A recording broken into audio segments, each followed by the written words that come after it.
Tell me your full name, what your rank was when you were on the Emmons, and what your role was on the Emmons. Okay. Start? Yeah, just talk. Okay. Tony Esposito, Seaman First Class, and what was that?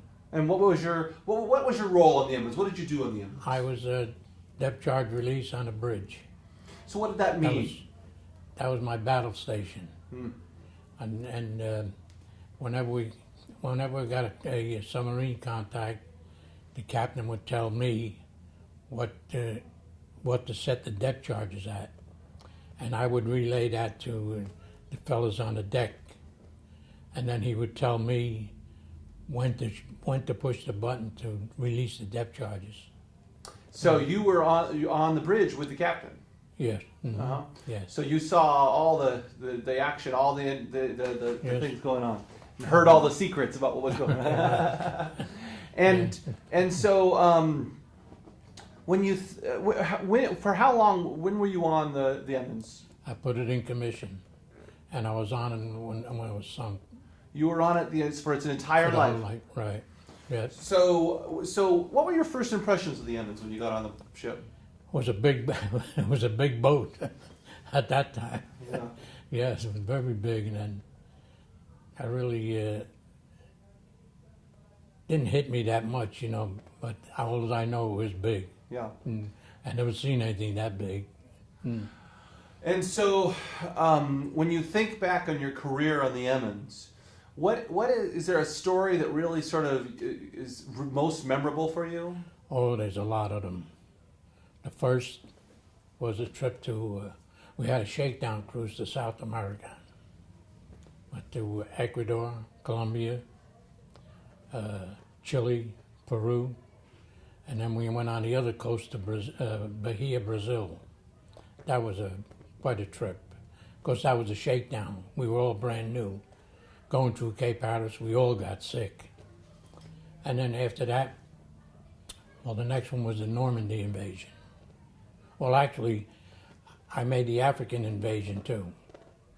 And while we were on the bringing the troop transports over there to Africa, one of the transporters broke down, and it wasn't until after the war that and we were ordered to screen it while they were broke down, and they fixed it.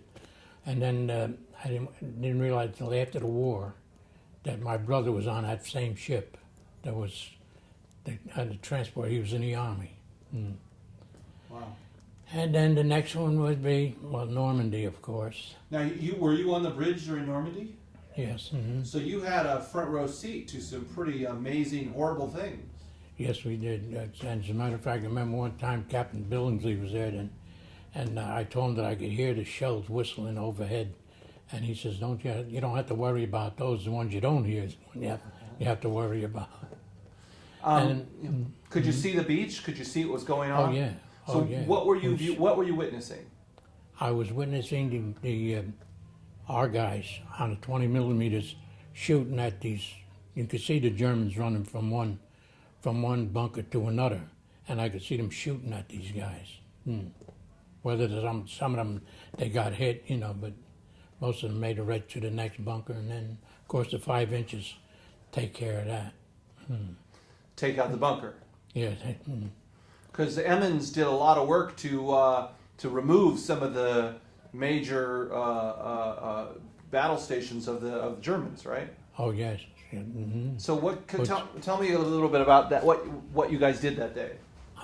Well, from Normandy, and then we went to Cherbourg, and I think it was the Arkansas. It was a heavy cruiser. We were bombing Cherbourg, and then all of a sudden the Germans 88s come shooting at the Arkansas, and they were coming so close that the captain ordered a smoke screen, and laid the smoke screen, and then after that they started shooting at us. So right away the captain swung back into the smoke screen. Yeah. So it's hairy. Oh yes. Were you ever worried you weren't going to make it out of this thing? Absolutely. Oh yeah. Especially in Okinawa. I'll say, from in Okinawa. Well, if this Pasquale, he was a machine gunner, the 20 millimeter. He was on a 20 millimeter, and there was a plane coming in on the starboard side, and within 200 feet, he shot the guy down. But with that 200 feet, if he didn't shoot him down, I wouldn't be here with you now. So he was a kamikaze coming straight for you. Yeah, right at us. Mm-hmm. Were you on the bridge during Okinawa? Yeah. But now I thought the captain was on the bridge and he was killed. Yeah. Mm-hmm. So how were you on the bridge and you got out of there? What happened? Well, first of all, the first plane that came over, I heard the captain holler out, left full rudder.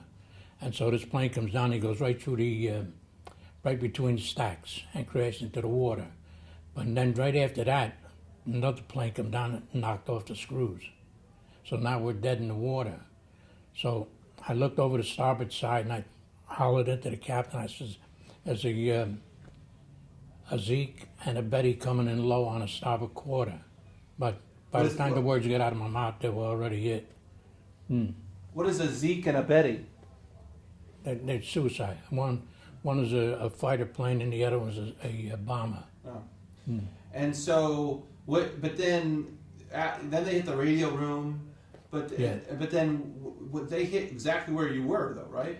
Right underneath me, radio shack, and the captain, of course, was on the port side when he got blown off, and the gunner, Pasquale, he got blown off, and the other fellow, the loader, he died, and I found when I came to, I found myself up against the railing with this 20 millimeter drum case up against me, and I think that's what stopped me from going over the side. Wow. So, did anybody else on the bridge survive besides you? Hoffman, and the only one, and then the next one I was Griffin. Griffin come out of the control tower, and the last thing I heard him say was clear the bridge. So we went down the outside ladder. We couldn't go through the inside passage because there was nothing there. But the outside ladder was destroyed too. It ended. Yeah, but not as we managed to get down. Were you injured? Not a scratch. Not a scratch. Why are you so freaking lucky? I don't know. Somebody was watching over me. So you go down that ladder, and you. What's your mindset at the time? Are you scared? Are you frustrated? Are you angry? I'm scared. I'm very scared. Then I started looking for my buddies. Joe Gasello. Well, Joe Gasello I knew got killed because he was in gun 1. Then it was Frankie Rico Basil. He was in gun 2. And Joe Monte, another buddy, he was on the 20 millimeter right in front of the bridge. And then me on the bridge. So naturally, when I got off, I'm looking for these guys. So I found Joe and Monty, and I found Rico, and Rico says, we were going to jump over the side because somebody hollered abandoned ship, but we were going to jump over the side. And Rico says, let's go and jump in a whaleboat. So we jumped in a whaleboat. There was me, Rico, and a guy Reed. His name is Reed. So, somebody cut the back end of the rope, cut it, and now we're hanging in the water like this. And finally, somebody else came up and lowered us, cut the rope actually, to drop us into the water. Then we went around to the starboard side, picked up a couple of guys, brought them over to the hospital ship. Joe Monte was one of them. And when the hospital ship came into the area, we brought them over. And this one guy, we put him on he had a hole in his leg, you could see through the other side. And we put him on the motor mount, and I took off my life jacket and I put it over because the spray of the water, the salt water was hitting him. And then we got to the hospital ship, they lowered the gurney, and they brought him up. And I don't remember the guy's name, and I don't know whatever happened to him. Then after that, we started picking up guys in the water. We picked up several guys, maybe 6 or 7 guys. Then we brought them to the other minesweepers that came in. Yeah, because at that time the Emmons had been turned into a minesweeper. Oh yes, it was a minesweeper then. When we left the deck, the water was already up to the main deck when we got off. And then, of course, the next day the Ellison put a few shells in it and sunk it. Americans sunk it because they didn't want Japanese to get more. Right, because it was drifting. It was drifting in toward the land. Yeah. Now, so many years later, what do you want people to remember about the Emmons and the Emmons crew? The Emmons crew is like all family, right? Great bunch of guys. If I had to do it all over again, I would want to do it with them. Great bunch of boys. Mm-hmm. But is there a lesson for future generations? What do you want your grandkids, your great grandkids to remember about the Emmons? That I couldn't. I don't know. That if they have to join the service, they join the Navy if they have to go. So, finally, do you have one best memory of being on the Emmons? One best memory? Well, let's see, there's several of them. I guess the one going to, when we made the Mermez run, that was another scary run. Why? Because, see, the Germans were sinking all them merchant ships. All them, they got quite a few of them, and they loaded us down with food to bring to the Russians. And when we came on our way back, we brought, I think, quite a few merchantmen, for British merchantmen. We brought them back.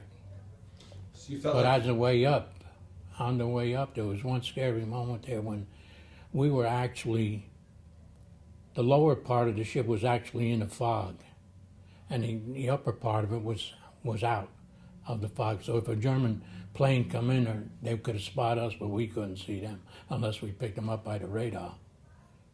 So you felt like a sitting duck on that run? Absolutely, yeah. Yeah. Mm. Yeah. Mm-hmm. All right.